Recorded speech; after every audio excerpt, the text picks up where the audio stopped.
In this video, I'm going to show you how you can loop YouTube videos on your desktop. And to do this, we are going to use Google Chrome browser to be able to achieve this.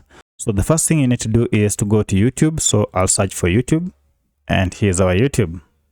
Now, if you have a video on YouTube that you like to play consistently so that it begins afresh each and every time, now the first thing you need to do is to identify the videos that you want to loop. And for my case, I'm going to use one of the videos on my YouTube channel, and then open one of the videos. Yes, this is the video that I want to loop.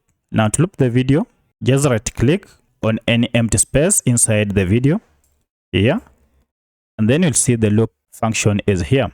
So if I go ahead and tap on loop, it will be looped now. So if we go ahead and move this video to the end, you'll see it will automatically start afresh.